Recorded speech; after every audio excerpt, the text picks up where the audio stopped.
Boa noite, vocês estão bem? Passaram bem de final de ano?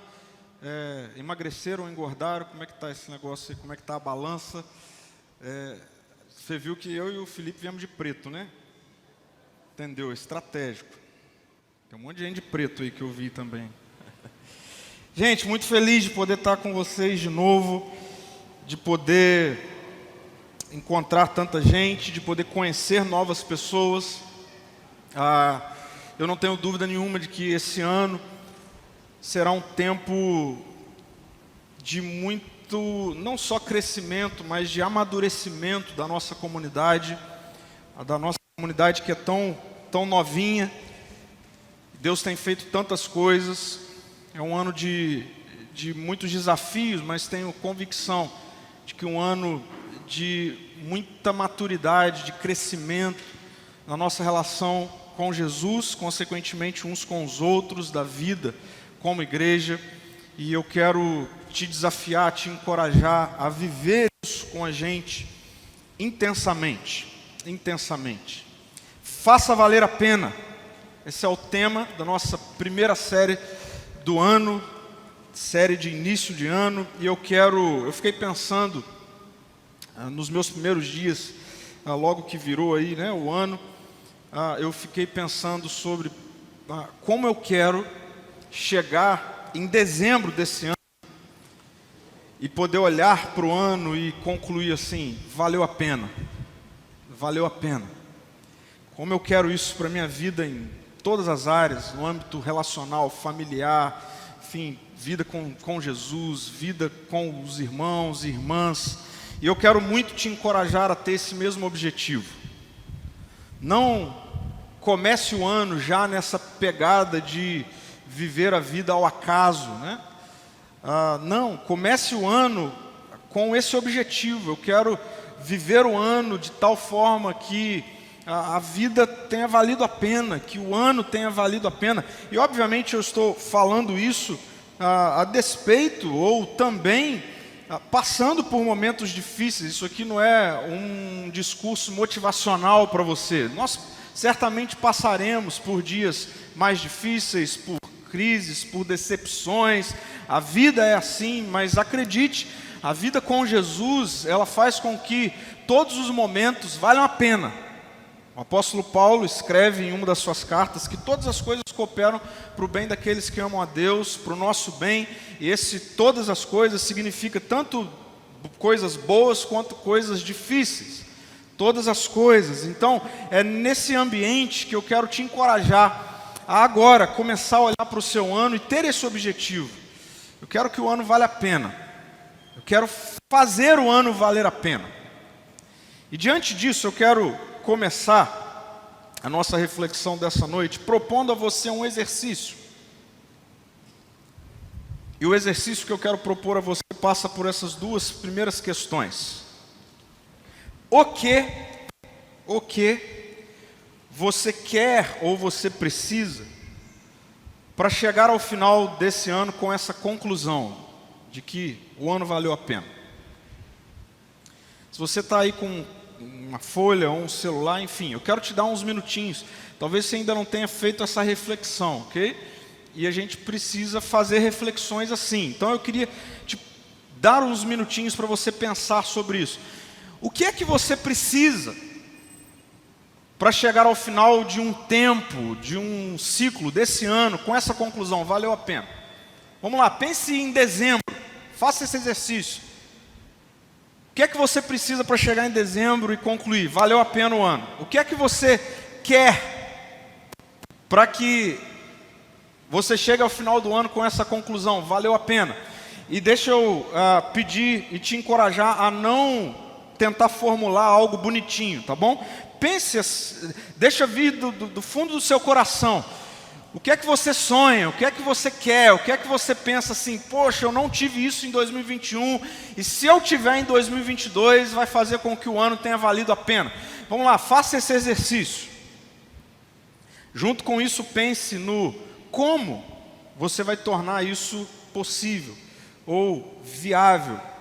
Como? Você já fez esse exercício? Você tem o costume de fazer exercícios assim?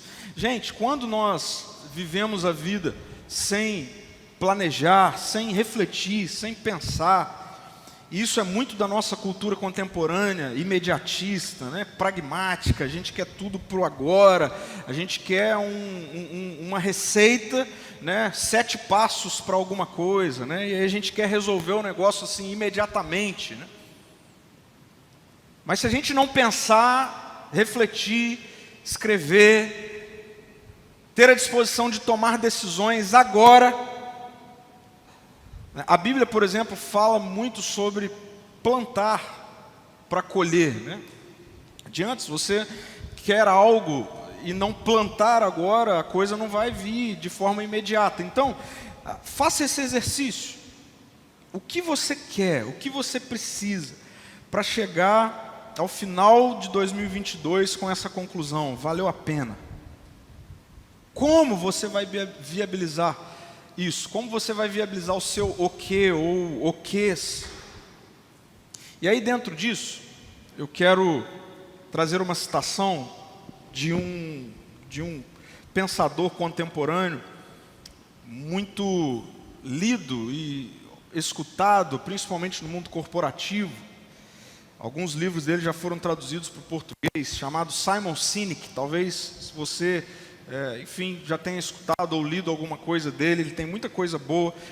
E ele escreveu algo que eu li em um dos livros dele que eu me lembrei, que me chamou muita atenção. Ele diz assim, olha, se começarmos com as perguntas erradas, se não compreendermos a causa, então até as respostas certas acabarão nos levando na direção errada.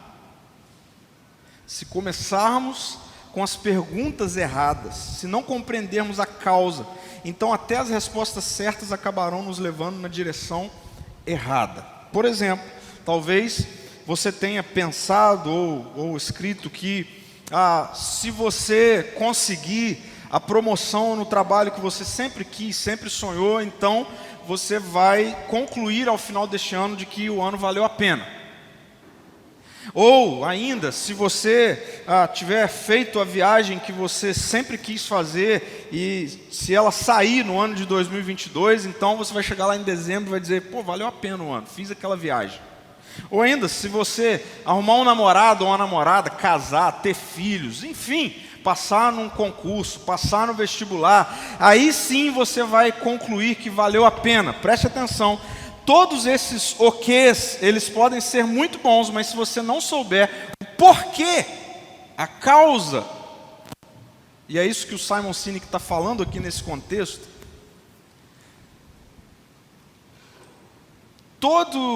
todas essas perguntas que são boas, elas podem te levar em direções equivocadas. Para você conseguir o que você quer, para você conseguir o que quer conquistar, sem saber o porquê disso, sem saber a causa. Por que você quer uma promoção? Por que você quer uma viagem? Por que você quer casar? Por que você quer ter filhos? Por que você quer se envolver numa comunidade de fé? Por que você quer fazer, sei lá, várias coisas que talvez você já tenha planejado para esse ano? Se você não souber a causa, o porquê disso, você pode tomar caminhos equivocados. Por isso, mais do que saber o que você precisa, ou como você quer conquistar ou viabilizar o que você precisa, é importante a gente saber a causa. Por quê? E eu confesso que, infelizmente, nós até temos sido ensinados, ficamos bons em planejar os oquês e até o como, mas sem saber o porquê, sem saber a causa. Aí vem a religião. Aí vem discursos religiosos dos mais variados, a internet está cheia disso, e diz assim, vamos lá, define o que você quer, o que você precisa, como você vai fazer, e aí pega um versículo bíblico e diz assim, seja forte e corajoso. Seja forte e corajosa, né? Se você é de cultura cristã, certamente você já ouviu isso, né? Seja forte e corajoso, né? Até quem não é, talvez já tenha familiaridade com essa expressão, seja forte e corajoso. Virou adesivo de caminhão, né? Virou tatuagem, né? Camisa, né? Seja forte e corajoso. Virou discurso motivacional, né? Grito de guerra. Eu estou falando de uma expressão que Deus, certa vez, disse a Josué. E eu quero ler com você, Josué no capítulo 1, apenas os 9 primeiros versículos de Josué capítulo 1, que é quando o texto diz assim, ó: depois que Moisés, servo do Senhor, morreu, o Senhor disse a Josué, filho de Num, auxiliar de Moisés: Josué, meu servo Moisés está morto, e chegou a hora de você conduzir todo este povo, os israelitas, para atravessar o rio Jordão e entrar na terra que eu lhes dou. Eu darei a vocês todo lugar em que pisarem, conforme prometi a Moisés, desde o deserto do Neguebe ao sul, até os montes do Líbano ao norte, desde o rio Eufrates a leste, até o mar Mediterrâneo ao oeste, incluindo toda a terra dos hititas. Enquanto você viver, ninguém será capaz de lhe resistir. Deus está falando isso com Josué. Pois eu estarei com você, assim como estive com Moisés. Não o deixarei, nem o abandonarei. E aí agora vem, versículo 6. Seja forte e corajoso, pois você conduzirá este povo para tomar posse da terra que jurei dar aos seus antepassados. E aí Deus repete no versículo 7. Seja somente forte e muito corajoso. Tenha o cuidado de cumprir toda a lei que o meu servo Moisés lhe ordenou. Não se desvie dela nem para um lado, nem para o outro. Assim, você será bem-sucedido em tudo que fizer. Relembre continuamente os termos deste livro da lei. Medite nele dia e noite, para ter certeza de cumprir tudo que nele está escrito. Então, você prosperará e terá sucesso em tudo que fizer. Essa é a minha ordem. E Deus de novo diz a Josué: seja forte e corajoso. Não tenha medo, nem desanime, pois o Senhor, o seu Deus, estará com você por onde você andar. Por onde você andar. Existe um perigo muito grande da gente querer ter força e coragem sem a gente saber por que nós queremos ter força e coragem. E nós não vamos iniciar essa série dizendo que é para você pegar os seus sonhos, os seus planos, colocá-los diante de Deus e dizer: Deus, derrama sobre mim força e coragem para eu realizar todos os meus sonhos e todos os meus planos. Porque certamente não é isso que fará do seu ano um ano que tenha valido a pena. Não é isso que fará do meu ano um ano que tenha valido a pena. Aliás, apesar de por 3 vezes aparecer essa expressão, seja forte e corajoso, seja muito forte, muito corajoso, acredite em mim, não é o todo daquilo que Deus está passando para Josué, essa expressão. Eu diria mais, nem é o indicativo de que Josué conseguiria cumprir a missão que Deus estava passando para ele, ser forte e corajoso. Apesar de ser forte e corajoso, está dentro de todo um contexto no qual Deus está despertando Josué para um novo tempo na vida dele. Então, vocês devem ter percebido, Josué era auxiliar de Moisés. Moisés morreu. Existe um plano redentivo de Deus acontecendo. E se você já tem participado com a gente, né, há algum tempo, você sabe, por exemplo, que a Bíblia é uma única história. E é uma história revelada ou sendo revelada.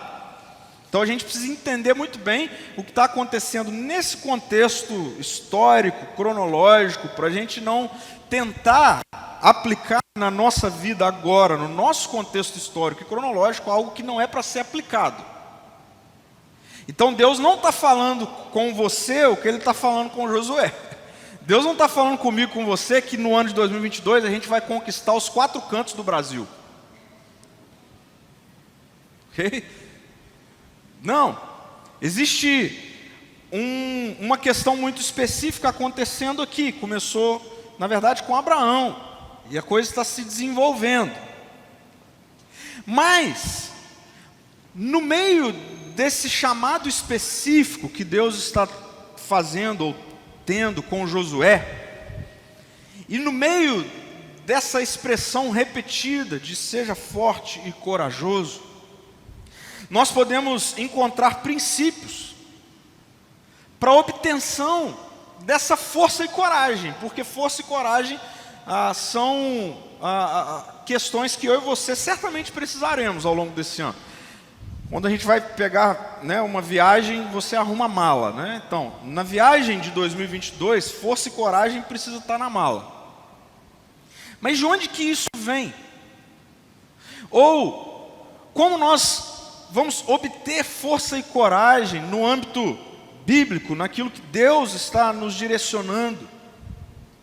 E aí eu quero trazer nessa noite 2 princípios para a obtenção de força e de coragem, que certamente fará muito bem para a minha vida e para a sua vida ao longo desse ano. E como eu disse, a minha oração ao longo de toda essa semana, hoje na parte da tarde, e estou aqui conversando com vocês em oração, é para que na reflexão dessa noite, na presença do Espírito que está aqui, eu e você tenhamos a ousadia, a coragem de tomarmos decisões acerca disso. De verdade, eu não quero que você saia daqui com um monte de conteúdo, eu quero que você saia daqui com tomadas de decisões, plantando algumas coisas para que ao final deste ano você olhe e diga, valeu a pena. Eu quero que ao final deste ano você lembre dessa primeira reflexão, valeu a pena. Eu obtive força, coragem, porque tomei decisões com base naquilo que Deus me direcionou lá em janeiro. E veja, como força e coragem não é um grito de guerra que Deus está dando a Josué, e muito menos uma frase de motivação. Então vamos lá, primeiro princípio. Força e coragem resultam de um propósito claro. Força e coragem resultam de um propósito claro. Deus não começou a sua conversa com Josué falando, cara, você precisa ser forte e corajoso. Deus não começou a abordagem a Josué dizendo para ele assim, olha só, vamos conversar, vamos. Então, mas deixa eu te perguntar, você é forte e corajoso? Se você não for, a gente nem conversa. Deus começou a conversar com Josué, dando a Josué um propósito claro. Deus disse a Josué, meu servo Moisés está morto, e chegou a hora de você atravessar ou conduzir todo este povo, os israelitas, para atravessar o rio Jordão e entrar na terra que eu lhes dou. Antes de Deus dizer que Josué precisaria andar com força e coragem, Deus dá a Josué clareza de propósito. Deus fala com Josué assim, cara, deixa eu te falar por que é que você vive.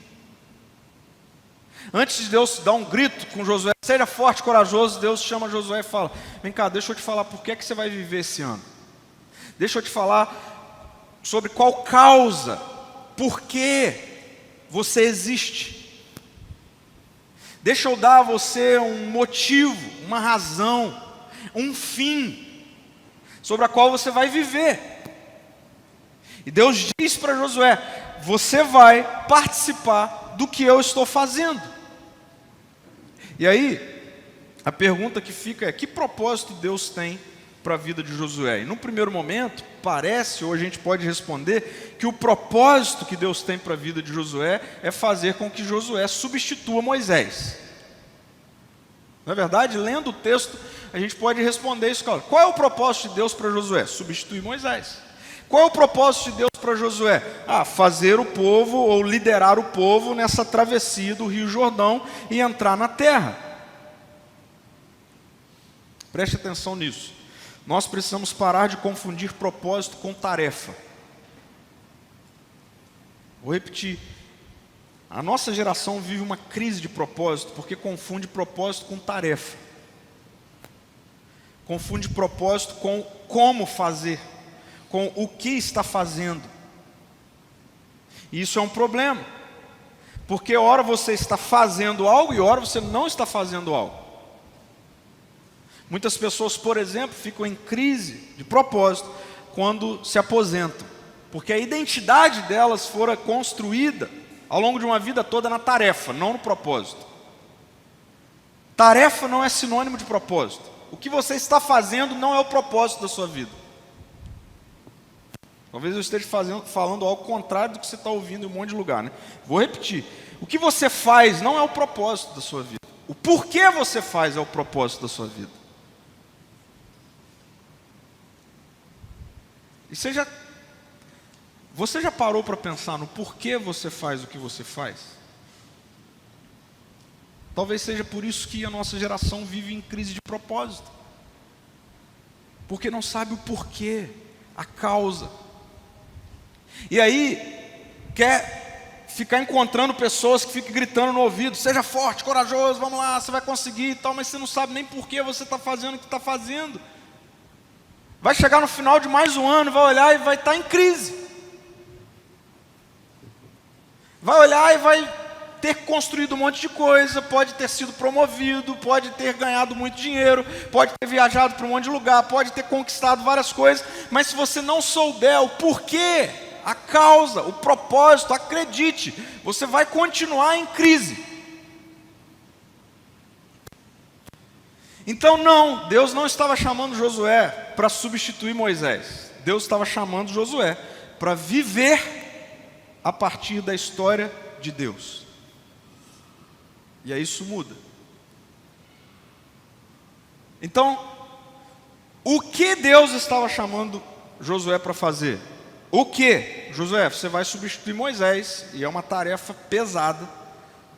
Você vai liderar o povo a atravessar o Rio Jordão em direção à terra prometida. O que? Como? Aí Deus diz, você vai precisar de liderança, você vai precisar de força, você vai precisar de coragem, você vai precisar de ousadia. Agora, por que você está fazendo isso? Esse é o propósito. Deus está dizendo para Josué: cara, eu estou te entregando o privilégio de participar do que eu estou fazendo na história. Deus está dizendo para Josué: cara, olha só, o que é que você faz até agora? Então, agora, ou a partir de agora, você vai participar da minha história, daquilo que eu estou fazendo na história. A gente vive falando, né? E tem um monte de coisa por aí, vendendo, oferecendo uma vida extraordinária. Você quer viver algo extraordinário? Alinhe os seus planos aos propósitos de Deus, à história de Deus. Você quer viver um ano extraordinário? Então alinhe os seus planos aos propósitos, à história de Deus. E aí é muito bom saber que Deus escolhe ordinários para uma história extraordinária. Não tem nada de muito especial em Josué, nem Moisés, que isso, nem Abraão,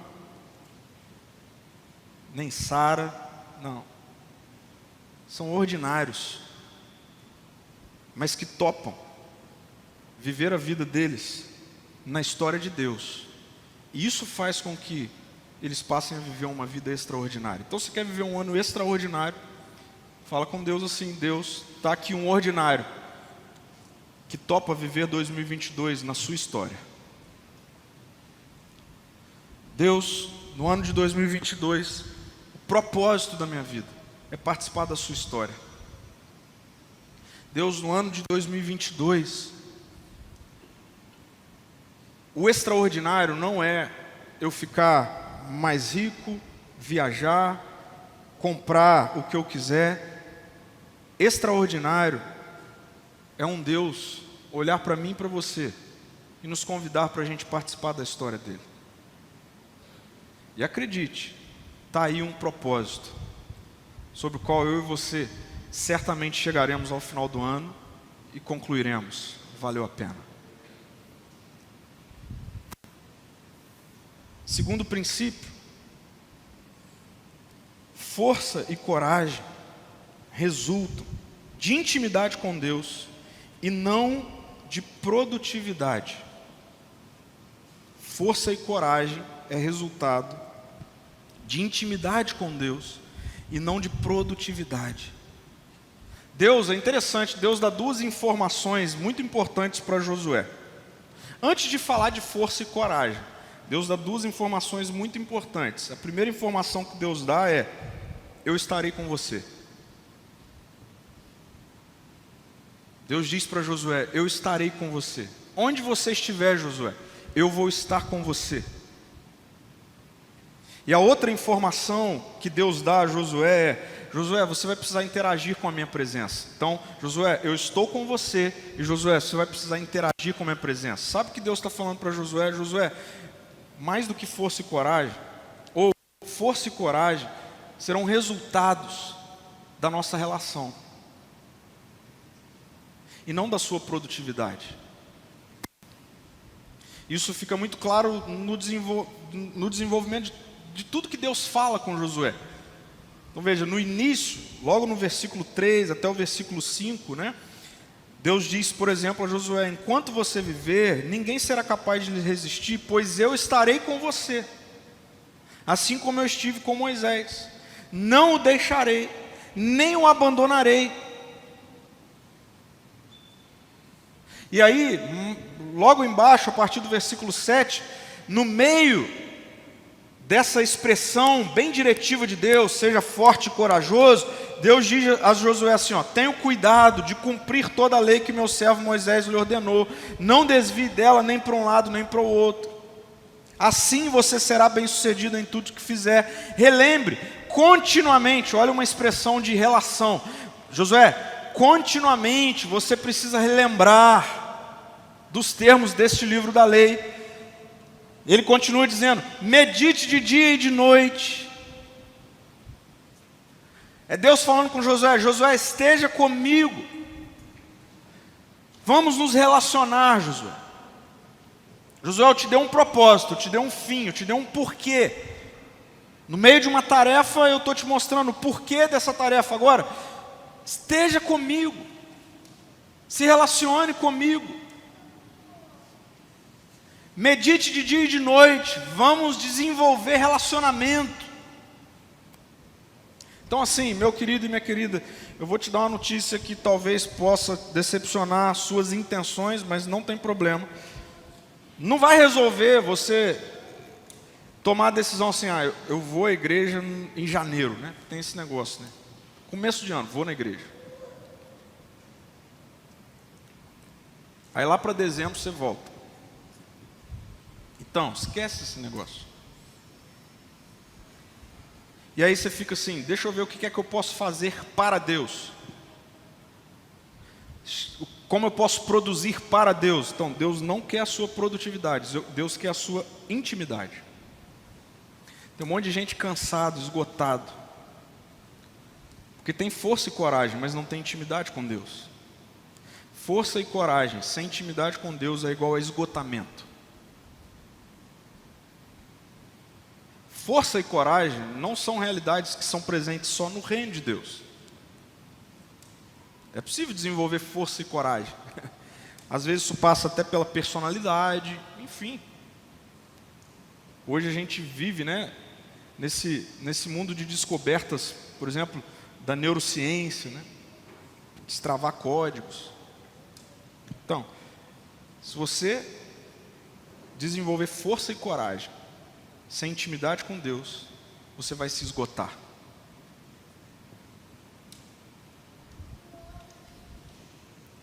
E aí o ano não vai valer a pena. Porque não vale a pena chegar ao final de um ano cheio de produtividade, esgotado, esgotada, com profundas feridas na alma, nos relacionamentos, na saúde física e emocional. Então, eu quero te dar essa boa notícia, porque essa é uma boa notícia. Para o nosso primeiro encontro do ano, a boa notícia é que Deus não se relaciona com você por causa da sua produtividade. Deus se relaciona com você porque Ele te ama. Você não está aqui e a primeira pergunta que você precisa fazer para Deus é: o que é que eu posso fazer para você nesse ano? Não é essa a pergunta. O que Deus quer que você pergunte para Ele é: como é que a gente pode se relacionar mais nesse ano? Por quê? Porque força e coragem no âmbito do reino de Deus precisam ser resultados de uma vida de intimidade com Deus e não da sua produtividade.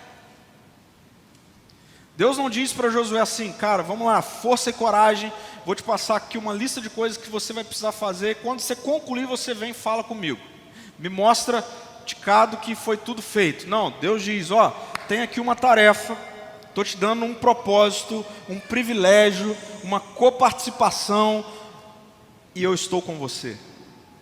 E a gente vai estar junto cotidianamente. Josué, relembre constantemente. Josué, medite dia e noite.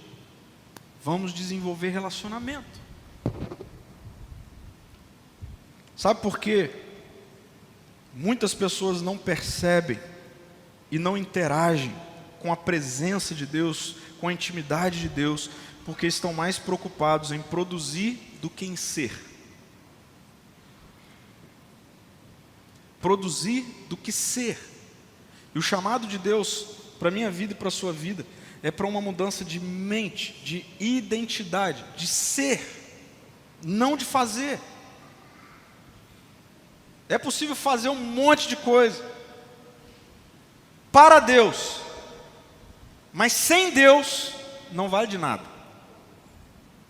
Jesus diz que no último dia, no seu retorno, muitas pessoas chegarão diante dele com um monte de coisas feitas, com um currículo extenso, com uma lista extensa de produtividade. E ali tem uma das expressões mais duras que eu quero trazer para vocês hoje como sendo uma expressão ou um despertamento que Deus tem para a minha vida e para a sua vida agora, no início desse ano.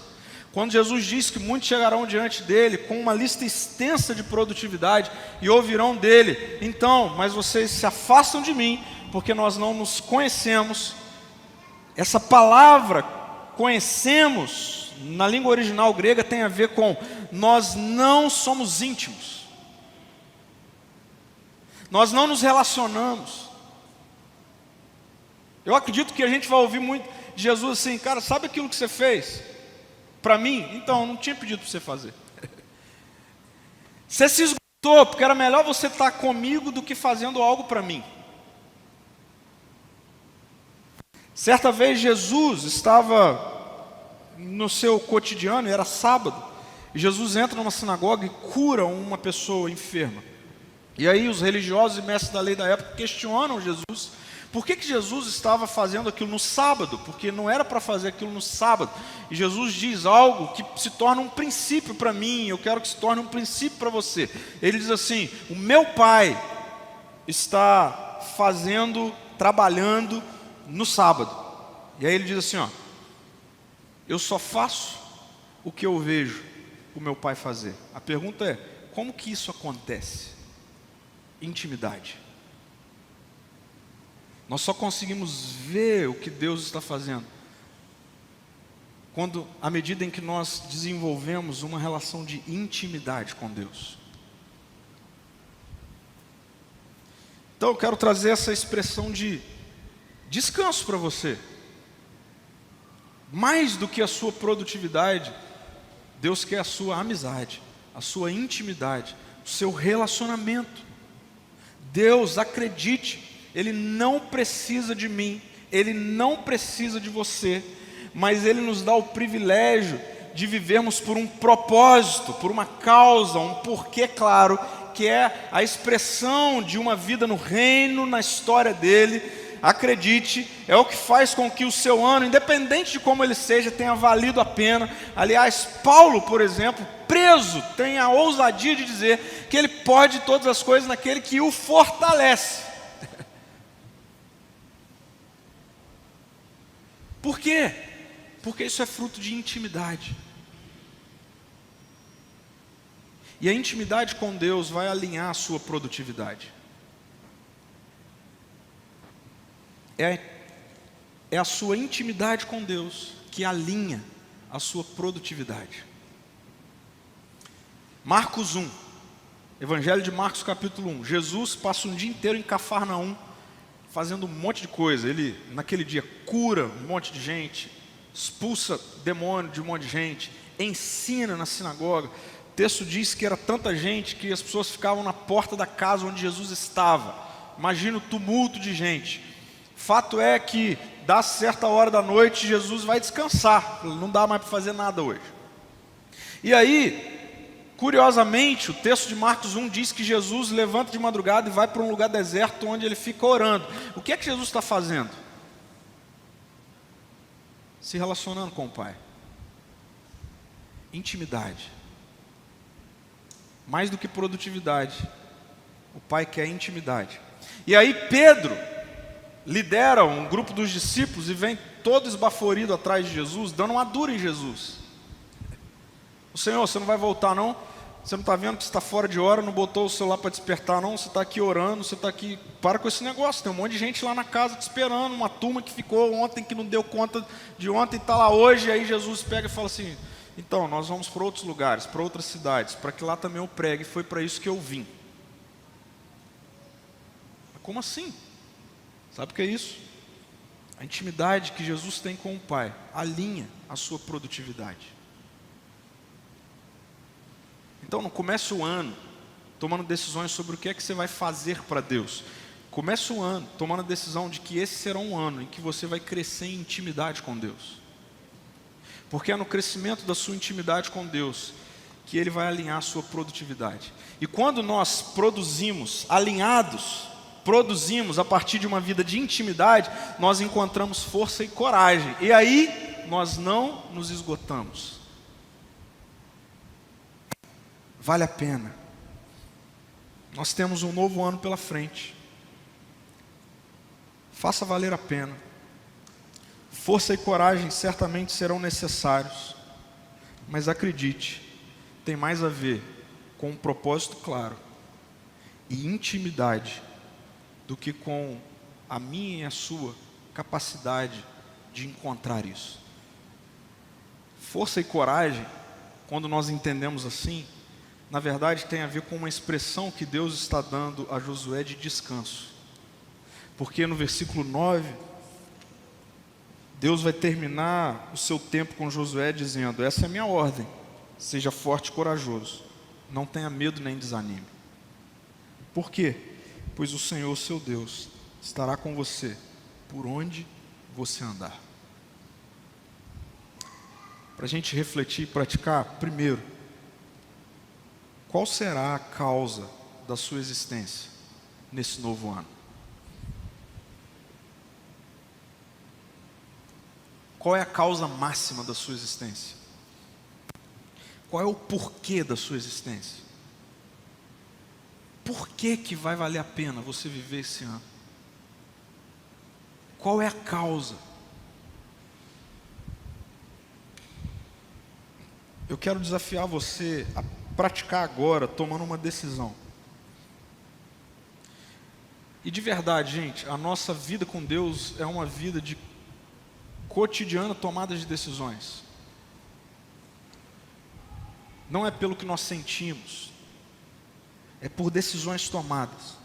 Então, eu tomei uma decisão. Eu quero te desafiar a tomar uma decisão. Não queira viver nada. Não queira fazer nada. Não queira construir nada que não seja na história de Deus. Não queira ter nada, fazer nada, construir nada, chegar em lugar nenhum, sem que tudo isso esteja na história de Deus. Como é que é esse negócio de estar na história de Deus? Estar na história de Deus tem a ver com você entender o que é que Deus está fazendo na história. E o que é que Deus está fazendo na história? Deus está redimindo a história. Deus está salvando histórias. Deus está ressuscitando vidas. Você está aqui porque Deus te encontrou na estrada da sua vida. Tenho certeza, eu conheço algumas histórias aqui, e é maravilhoso ver na diversidade das histórias como Deus, Ele nos encontra. E isso deixa claro, explícito, qual é a história de Deus. A história de Deus é a história da redenção. Você já fez essa oração assim, no ano de 2022? Você já fez essa oração assim? Eu sei que você já fez várias orações, mas deixa eu te perguntar, você já fez essa oração? Senhor, você podia voltar esse ano, hein? Você já fez várias orações, já fez vários pedidos. Eu já fiz. Vem cá, você já pediu isso? Ô Jesus, está na hora de você voltar, hein? Você podia voltar, hein? No máximo que a gente vai ouvir é o que ouviram em Atos 1. Dizer assim, ó, ops, não compete a vocês saber o dia nem a hora. Faz o seguinte, derramei do meu Espírito em vocês, sejam minhas testemunhas, Jerusalém, Judéia, Samaria, até Vila Velha, Vitória, onde vocês forem. É o máximo que a gente vai ouvir. Mas você já fez essa oração? Senhor, volta esse ano. A gente precisa entender que conversão tem a ver com agora nós vivermos no universo de Deus. Não é trazer Deus para o nosso universo. Porque trazer Deus para o meu universo é trazer Deus para o deserto, árido, para o caos, morte. A Bíblia diz que estávamos mortos. Não é Deus que vem, é Ele que me atrai. E agora eu vivo a vida na história dEle. Não é mais a minha história, sabe? É na história dEle. Acredite, essa é a causa que eu e você devemos viver esse ano, para que o ano valha a pena. Qual é a causa que você vive nesse ano? Toma uma decisão, diga assim, Deus, a causa que eu vou viver nesse ano é a sua história. Essa é a causa, a sua história, Deus. Nós não fomos criados para realizarmos os nossos sonhos, mas para vivermos os sonhos de Deus. Quando Deus cria a humanidade, Gênesis 1, Gênesis 2, Deus não cria a humanidade e pergunta, vem cá, qual é o sonho de vocês? Eu vou realizar o sonho de vocês. Deus cria a humanidade e diz, façam isso, façam aquilo, produzam, encham a terra com a minha glória, multipliquem-se. Deus não nos criou para vivermos os nossos sonhos. Deus nos criou para vivermos os sonhos dele.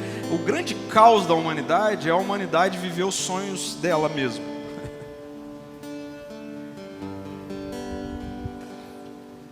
Não é o que e nem como você quer e tem como conquistar, mas é por quem e por que você decide viver a sua vida que vai fazer com que o ano valha a pena. Segundo, qual a métrica de sucesso você definiu para o seu ano? Qual é a métrica de sucesso que você definiu para o ano de 2022? Assim, Deus não tem problema nenhum com, no ano de 2022, você prosperar financeiramente. Deus não tem problema com isso. De no ano de 2022, você conquistar coisas, fazer viagens, enfim, de você, sei lá, várias coisas aí que você tem como planos. Deus não tem problema com essas coisas. Agora, acredite, não é sobre a métrica de sucesso, não é sobre chegar ao final de ano com coisas feitas ou conquistadas. A métrica de sucesso precisa ser você chegar ao final do ano e dizer assim, Jesus, nós nos conhecemos muito mais hoje do que em janeiro. Essa precisa ser a métrica de sucesso. A sua casa, a sua família, chegar ao final desse ano, olhar um para o outro assim à mesa, num café da manhã lá em dezembro, vocês olharam um para o outro e dizer assim, nesse ano, Jesus esteve aqui em casa, muito mais do que no final do ano passado. A métrica de sucesso, acredite, precisa ser você chegar ao final desse ano e dizer assim, Senhor, eu conheço muito mais a sua voz hoje do que eu conheci em janeiro.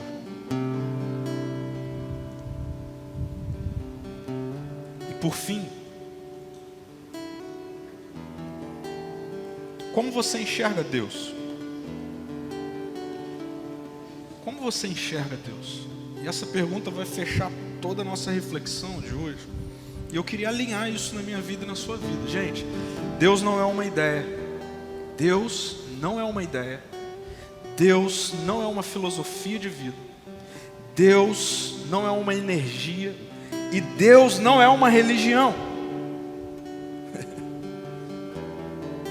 O Deus revelado nas Escrituras é uma pessoa relacional. É uma pessoa. E aí eu quero perguntar algo para você. Você tem o costume de no seu dia a dia praticar disciplinas espirituais? Você tem o costume de fazer isso no seu dia a dia? Você tem o costume de orar? Você tem o costume de ler a Bíblia? Você tem o costume de jejuar? Você tem o costume de meditar? Você tem o costume de ir à praia, contemplar? Você tem o costume de fazer essas coisas? Essas coisas são disciplinas espirituais. Disciplinas espirituais funciona como quando a gente liga um para o outro e fala assim: ei, vamos tomar um café? É isso aí. Disciplina espiritual é isso. É um café com Jesus, ok? Às vezes eu tomo café com Jesus orando. Às vezes eu tomo café com Jesus lendo a Bíblia. Às vezes eu tomo café com Jesus sentado na praia olhando o mar. Às vezes eu tomo café com Jesus. Eu tive o privilégio, a graça de, no final do ano passado, ir para um lugar, ficar sozinho, eu e Jesus. Às vezes eu tomo café com Jesus sem tomar café, jejuando. Isso é relacionamento com Ele. Olha, eu não oro, eu não leio a Bíblia, eu não jejuo, eu não medito para agradar a Deus, ok? Eu não faço essas coisas para agradar a Deus. Isso é produtividade. Eu faço essas coisas para encontrar intimidade com o Pai. Quem é Deus para você? Deus é uma pessoa relacional. Você precisa disciplinar o seu espírito por meio das práticas de disciplinas espirituais, para que você cresça em intimidade com o Senhor. Então eu queria te desafiar a colocar na sua agenda a partir de hoje. Vamos fazer o seguinte. Vamos ao longo dessa semana ler juntos, ao longo dessa semana juntos, o Evangelho de João. Quem topa aí? Ler o Evangelho de João. Vamos ler juntos o Evangelho de João essa semana. Começa amanhã. Aí senta, abre a sua Bíblia, fala assim: Jesus, estou aqui, eu e o Senhor. Fala comigo, Senhor. Fala comigo. É assim. Faça valer a pena. Seja forte e corajoso, seja forte e corajosa. Mas que a força e a coragem se desenvolvam. Se desenvolvam a partir da definição de um propósito claro para o seu ano. A causa da minha vida nesse ano é viver a história de Deus, participar da história de Deus. Faça valer a pena. Tenha força, tenha coragem, mas como resultado de intimidade com Deus, não da sua produtividade. E aí vai valer a pena. Que Jesus seja o meu e o seu universo. Eu me lembrei dessa canção e eu queria que a gente fechasse esse momento fazendo dela a nossa oração.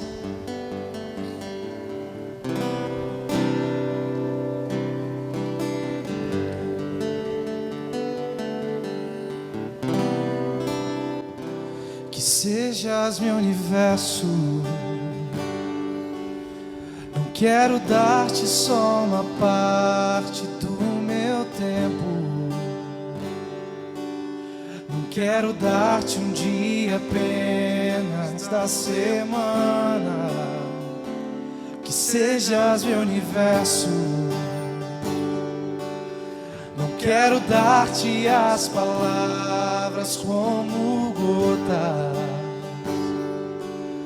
Quero que saia um dilúvio de bênçãos da minha boca. Que sejas meu universo. Que sejas tudo o que sinto e o que penso.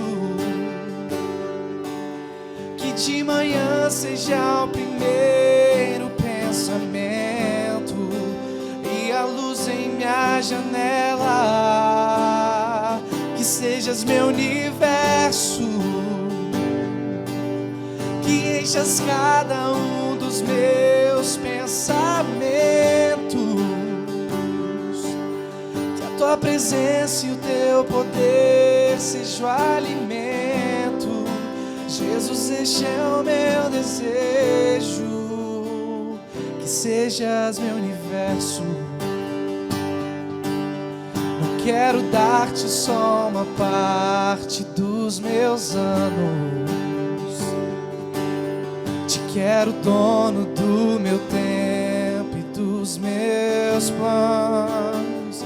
Que sejas meu universo. Quero a minha vontade, quero agradar-te. E cada sonho que há em mim, quero entregar-te. Que sejas meu universo, que sejas tudo o que sinto e o que penso. Que de manhã seja o primeiro pensamento e a luz em minha janela. Que sejas meu universo, que enchas cada um dos meus pensamentos. Que a tua presença e o teu poder seja o alimento. Jesus, este é o meu desejo. Vamos cantar isso juntos. Que sejas meu universo, só esse refrão. Que enchas cada um dos meus pensamentos. Que a tua presença e o teu poder seja o alimento. Jesus, este é o meu desejo. Que sejas meu universo, que sejas tudo o que sinto e o que penso. Que a tua presença e o teu poder seja o alimento. Jesus, este é o meu desejo. Que sejas meu universo. Amém, Jesus. Essa é a nossa oração. E é uma oração que fazemos como também sendo uma decisão. É uma decisão minha, Jesus. Que o ano de 2022 seja não o meu ano, mas o ano da minha história na sua história. Da história da minha casa, da história da criação dos meus filhos, da história do meu relacionamento com a minha esposa, da história do meu relacionamento com a igreja, da história com o meu relacionamento com o trabalho, da minha história com o meu relacionamento com o dinheiro, na sua história. Oro para que essa seja a decisão dos meus irmãos e irmãs aqui nessa noite. Porque não é na nossa força, não é na nossa coragem, mas é no descanso que temos a partir de um propósito que o Senhor nos deu, vida na sua história, e a partir do privilégio que temos, não de fazer algo pelo Senhor ou para o Senhor, mas de desfrutarmos de vida íntima com o Senhor, para fazer valer a pena o ano, em nome de Jesus.